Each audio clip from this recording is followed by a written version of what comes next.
on? Glad to see you. I'm here to tell you some stories. Square, the people have a voice too. I think it's awful. I don't think we need them in town.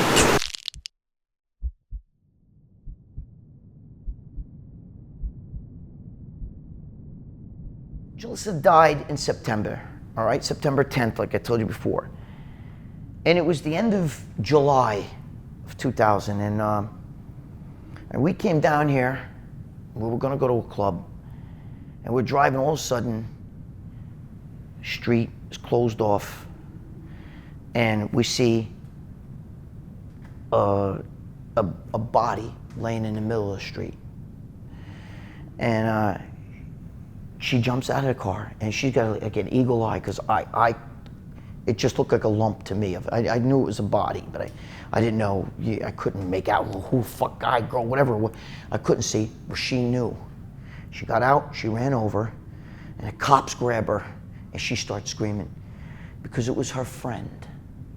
Her friend was laying in the middle of her street, right in the middle of 8th Avenue, right down by 42nd Street, right there, right by Port Authority, laying in the middle of the street, throat slashed like this, because she was a prostitute, and her boyfriend, who was a pimp, cut her throat. Cut her fucking throat right there. And I had to take Julissa at it, and she was crying and crying and crying. And she said to me, "This is why this city's fucked up, Greg. We can't keep doing this. We can't keep living this lifestyle. I feel like I'm not gonna make it. This city's, it's gonna be the death of us. One of us is not gonna make it. And I know it's gonna be me," meaning her. I said, "Oh, come on." She goes, no, I'm telling you. And then she goes to me, as a matter of fact, I just gave my mother money. And I said, "What do you mean?" Yeah, I gave my mother money. So "What'd you give your mother money?" She goes, "Because I know I'm probably not gonna make it in, you know how my mother is with me. It's gonna kill her. She ain't gonna be able to handle it. So I wanted to give her a little something." And I said, "What the fuck you doing? Are you fucking crazy? Stop talking like that." This is literally 5 weeks maybe. 5 weeks later, I was with her, and my son was pitching a baseball game, for Little League. And I went to see my son pitch the game. She went to stay with her friend down in the city. She didn't want to. She was kind of iffy, She wasn't feeling too good. And we kind of had an argument, We had a little argument because she was telling me, I want to go home. I'm like, And I had just gone on a vacation. I had just actually taken the kids away, and we came back. She was already a little stewed at that. You go away with the kids and shit. You're not even, you take your ex-wife. You're not married to her no more, and when do I get to go on vacation with you? You know what I mean? I was like, fungal. All right, we will. Don't worry about it. And so she was a little stewed at me, and she stayed over a friend's house. She really wanted to come home with me, and I told her, "Just stay here. I'll come get you tomorrow." All right, because I want to see. My son's got to pitch this game, and I don't need no grief. So that night, I fell asleep on my ex-wife's couch, and that was it. I woke up about 2 o'clock in the morning. I remember looking at the clock, thinking, "Holy fuck, I wonder what Julissa's doing. I wonder if she's still over her friend's house." But I was too tired to fucking try to call her and shit. I just said, "I'll fucking pick her up in the morning." So all of a sudden, I get up, I run to the gym, and the gym phone rings, and I hear her voice, and it's a guy, but it's coming from her phone. And I say, who is this? What's going on, right? And he's going, "I want to know who this is." And I go, "No, you tell me who this is, because this is my girlfriend's phone." And he goes, "What's your girlfriend?" I said, "You're talking on my girlfriend. Who is this?" And he goes, "This is Officer so-and-so. I want to know who this is." And I said, it's Greg. And he goes, Gregg what? I said, Gregg Valentino. And he goes, okay, Gregg Valentino. He goes, what's the girl's name that you see? And I said, you got her phone, you know her name. And he goes, just tell me her name. I says, Julissa. And he goes, does Julissa have any tattoos, Gregg?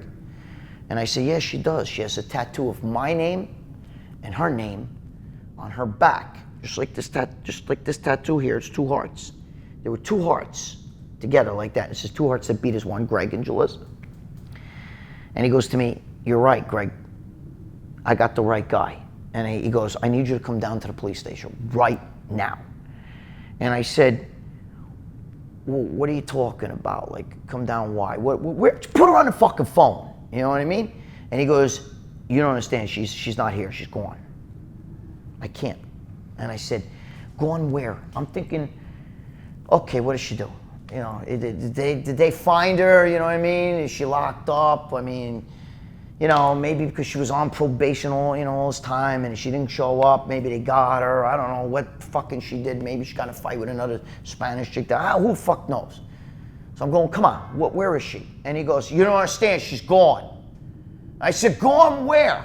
He goes, she's gone, she's dead. And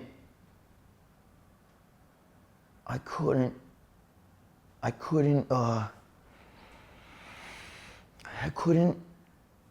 comprehend what he was saying. It was like a wave came up.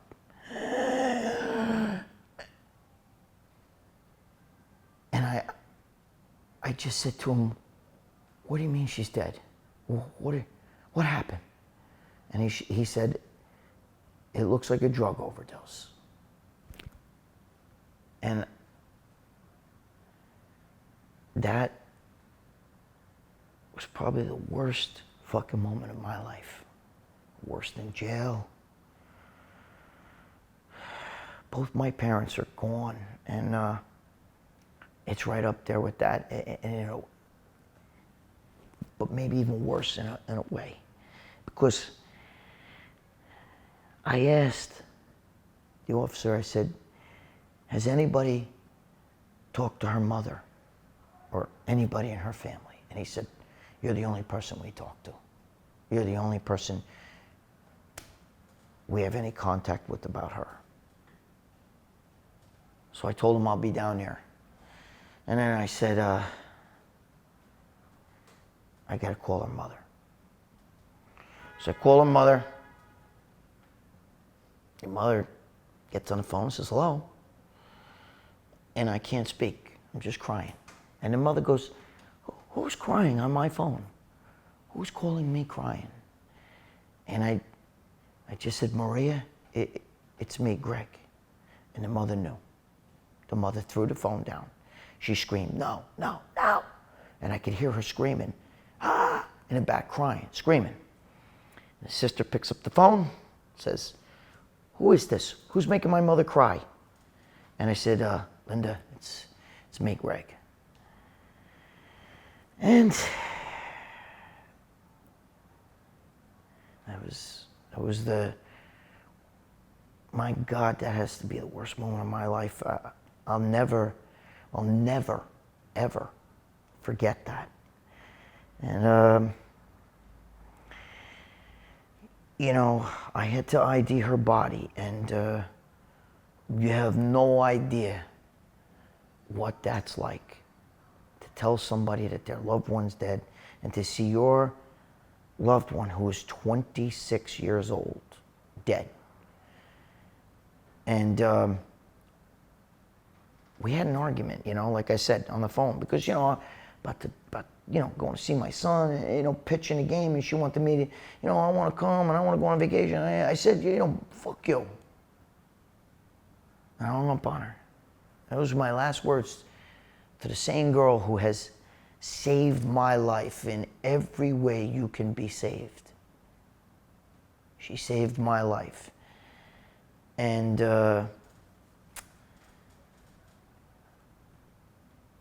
that's the story of Julissa.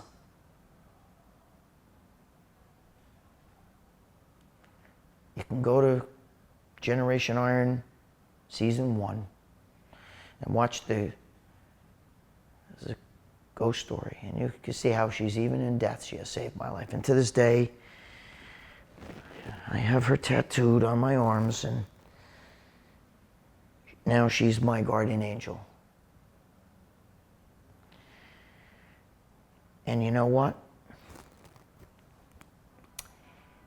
We met in the gutter, and I can tell you this. That's why it's, before you judge people,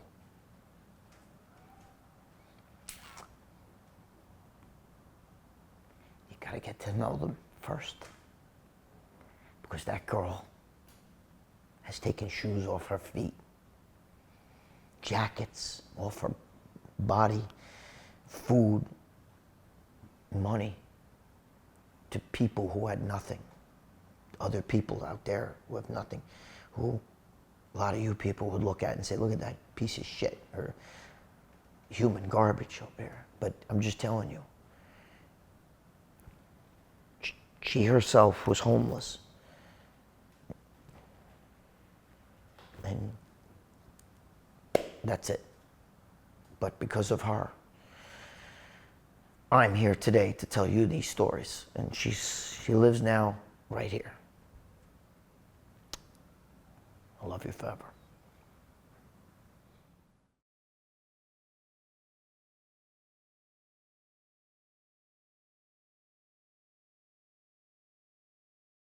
I met Julissa, I think it was 1995, and Julissa just got out of jail. All right, she was a heroin addict.